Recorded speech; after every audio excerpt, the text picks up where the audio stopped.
بسم اللہ الرحمن الرحیم۔ آج میں حضرات علماء و مشائخ اہل سنت اور عوام اہل سنت سے مخاطب ہوں۔ اللہ تبارک و تعالی نے 20 سال کی جد و جہد کے بعد تحریک طالبان افغانستان کو فتح عطا فرمائی اور آج وہ افغانستان کے دارالحکومت کابل میں موجود ہیں۔ امریکہ اور اتحادی افواج کا انخلاء آخری مراحل میں ہے اور تحریک طالبان افغانستان اپنی ہیئت حاکمہ کو قطعی شکل دینے میں مصروف ہیں۔ عزیزان گرامی، میں نے اپنی علمی اور فکری دیانت کے مطابق تحریک طالبان افغانستان کی حمایت میں چند کالم تحریر کیے اور الحمدللہ علی احسانہ تقریباً 99% اہل سنت و جماعت نے اس کی تحسین فرمائی، اسے وقت کے تقاضوں کے مطابق قرار دیا اور اس کی تائید و حمایت کی۔ چند افراد نے ہمارے علماء کرام میں سے اس سے اختلاف بھی فرمایا اور یہ ان کا حق ہے۔ یہاں میں یہ بات واضح کرنا چاہتا ہوں کہ داعش، القاعدہ اور تحریک طالبان پاکستان جسے TTP کہا جاتا ہے، یہ الگ حقیقتیں ہیں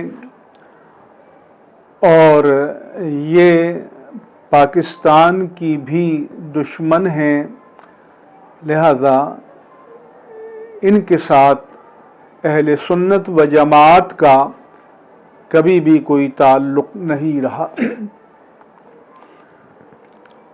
لیکن تحریک طالبان افغانستان ان سے الگ ہے۔ ہمارے بہت سے لبرل حضرات نے یہ تبصرے کیے کہ تحریک طالبان افغانستان اور تحریک طالبان پاکستان ایک ہی حقیقت ہیں، ایک ہی چیز ہیں، ایک ہی سکے کے دو رخ ہیں، لہذا دونوں سے یکساں نفرت کرنی چاہیے۔ میری اہل سنت و جماعت سے چند گزارشات ہیں۔ نمبر 1 یہ کہ دیوبندی بریلوی کے عنوان سے تفریق اور شناخت یہ بر صغیر پاک و ہند تک محدود ہے اور یہاں تمام طبقات ایک دوسرے کو جانتے ہیں اور جو وجوہ اختلاف ہیں انہیں بھی اچھی طرح جانتے ہیں۔ لیکن جب ہم بر صغیر کی حدود سے باہر جائیں گے، شام میں جائیں گے، ترکی میں جائیں گے، ازبکستان میں جائیں گے، تاجکستان میں جائیں گے، تو وہاں جو بندہ سامنے آئے گا تو یہ نہیں پوچھیں گے کہ آپ دیوبندی ہو یا بریلوی ہو۔ یہ سب خطے وہ ہیں جہاں اہل سنہ والجماعہ حنفی لوگوں کی غالب اکثریت ہے۔ اسی طرح سے افغانستان بھی ہمیشہ سے سنی حنفی ملک رہا ہے، ہمارے بر صغیر میں جو صوفیاء کرام تشریف لائے وہ بھی افغانستان کی طرف سے آئے، جو سلاطین و فاتحین آئے وہ بھی اسی طرف سے آئے۔ لہذا ہمیں وقت کے تقاضوں کو سمجھنا چاہیے، اور جہاں ہمارے لیے امکانات اور مواقع پیدا ہوں ہمیں ان سے فائدہ اٹھانا چاہیے اور اپنے روابط قائم کرنے چاہیے۔ عزیزان گرامی، ہم آپ سب جانتے ہیں کہ جب سوویت یونین کے خلاف افغانستان میں جہاد ہو رہا تھا تو اس وقت شرق اوسط کے تمام ممالک، امریکہ اور اتحادی، یہ سب مجاہدین کی حمایت میں تھے، کیونکہ سوویت یونین متحدہ دشمن تھا جو اشتراکیت، اشتمالیت اور کمیونزم کا علم بردار تھا۔ لیکن پھر سوویت یونین کو شکست ہوئی، وہ خود بھی شکست و ریغ سے دوچار ہوا اور اس کا وجود معدوم ہو گیا۔ مگر 9/11 کے بعد امریکہ نے افغانستان پر یلغار کی، حالانکہ 9/11 کے سانحے میں نہ کوئی پاکستانی شامل تھا، نہ کوئی افغانی شامل تھا، وہ لوگ سارے عالم عرب کے تھے اور امریکہ میں تربیت یافتہ تھے، اگر امریکہ کا دعویٰ درست ہے۔ مگر پھر وہی امریکہ مجاہدین کا دشمن ہوا، 20 سال تک اس نے افغانستان میں مظالم ڈھائے، لاکھوں انسانوں کو اس نے ظالمانہ طور پر موت سے ہمکنار کیا۔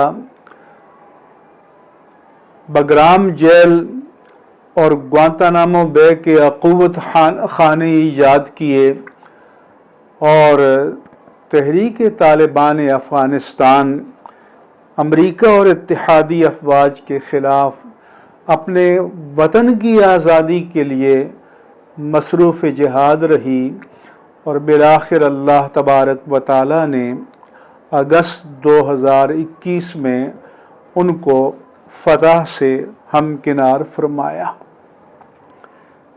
اس لیے ہمیں پورے ملکوں کو دین و مسلک سے خارج کرنے کا رویہ ترک کر دینا چاہیے، اور ہمیں اپنے لیے مواقع اور امکانات کے دروازے کھلے رہنے چاہیے۔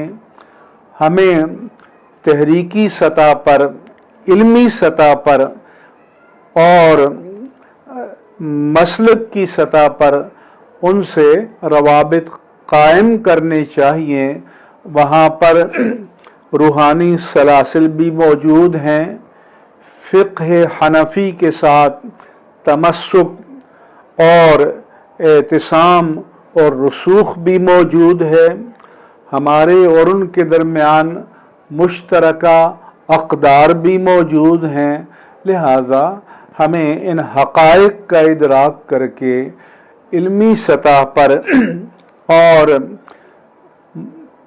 دین و مسلک کے مفاد میں مثبت روابط قائم کرنے چاہیے۔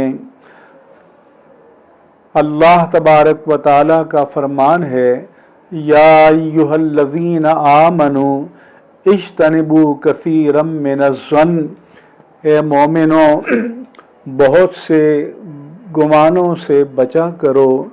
اور رسول اللہ صلی اللہ علیہ وآلہ وسلم نے فرمایا، ایاکم والظن فإن الظن اکذب الحدیث، بدگمانی سے بچو، بدگمانی بہت بڑا جھوٹ ہے۔